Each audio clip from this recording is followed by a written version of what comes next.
important updates coming in with respect to the Nashik case. CNN News 18 has now spoken to a family friend of one of the victims. On condition of anonymity, this family friend has told CNN News 18 the following, that the victim's behavior started changing, and that is when her family realized there was something wrong. She started keeping Rosa for the last 2 years and eventually opened up to her family that there were two seniors at her workplace who were blackmailing her. She was threatened that if she speaks up against them, they will release her video on social media and pass it on to her family. So this is the big update that we're getting you, family friend speaking, one of the victim's family friends speaking to CNN News 18, talking about how the victim's behavior had started changing. She was keeping Rosa for 2 years and two seniors at the TCS office were blackmailing her. Yesha Kotak has done this special conversation with the family friend of the victim. This is turning out to be a very important case, especially this victim, because her family suspected Yesha, as you've spoken to the family friend also, that her behavior was changing. She was keeping Rosa. In other words, she was practicing another religion's practices, and that's when the family got suspicious. Absolutely. In fact, when we speak of this very statement coming in, a family friend of the first victim, this victim has registered the case at Devlali Camp Police Station, let us recollect, and detailing what really transpired before this FIR was registered. This very person, who does not want to reveal his identity, has informed us that just a couple of days before the FIR was registered, the family took her to her aunt's place, which was at Ahilya Nagar. At Ahilya Nagar, they ensured that she takes a leave for almost 21 days. She was away from the TCS office.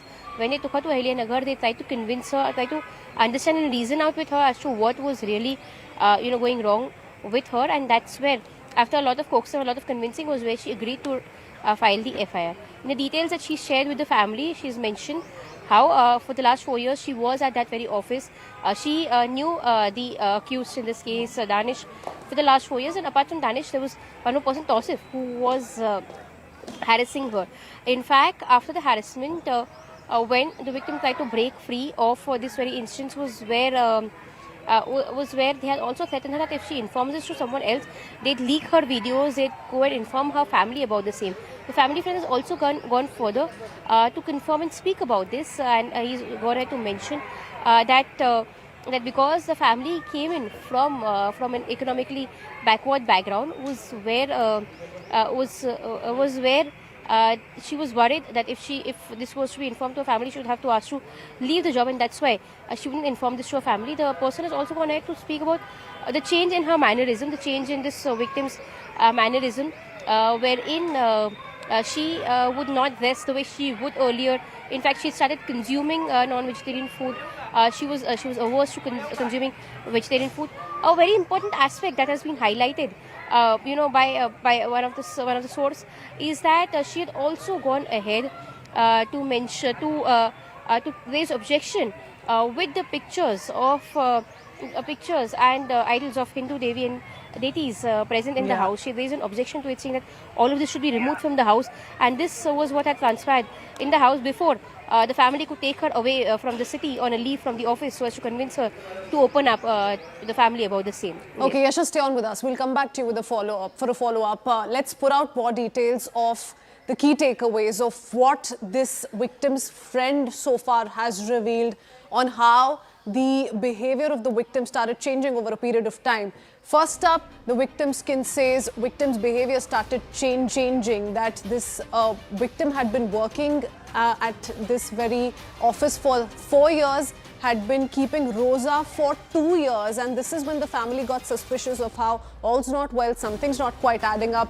Two seniors at TCS blackmailed her, says the victim's kin. So she was essentially being forced to keep up with another religion's followings. Victim threatened against speaking up. So when the victim was felt rather uncomfortable about being forced to pursue these religious habits, and she wanted to possibly raise this, she was asked to shut down, she was asked to not pursue this and lodge a formal complaint. Accused also used victim's video to blackmail. So some sort of video evidence that the accused collected over a period of time, which was used against the victim to blackmail her, to suppress her, to stop her from leaking these details in public domain. So the accused using some of these video evidences to blackmail the victim. Going across to Yasha for a quick comment once again. Yasha, now we've spoken largely of the first. This one victim had been working at the office 2 years.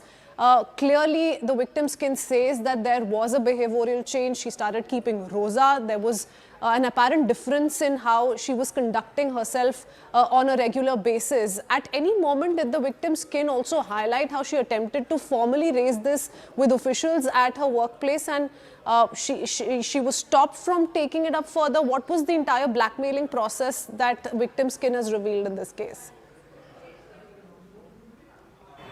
So here in this case, the victim's kin has also gone ahead to mention that she tried to raise this issue with the higher-ups, including the local manager Ashwini, and then on the basis of this is where she further went ahead to register a formal complaint against all of them, but that was not taken seriously. In fact, that is what led to her morale being lost, and she decided to just keep mum over this entire issue.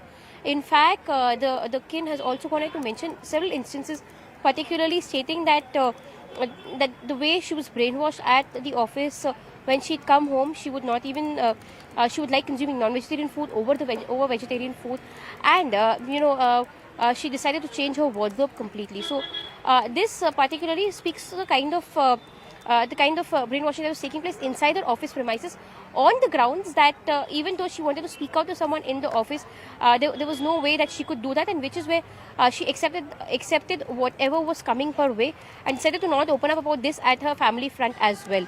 And that's where the family realized that something has gone wrong in the family circle. Something's gone wrong with the victim herself, and decided that she should be taken away from the whole office atmosphere while she was still working there.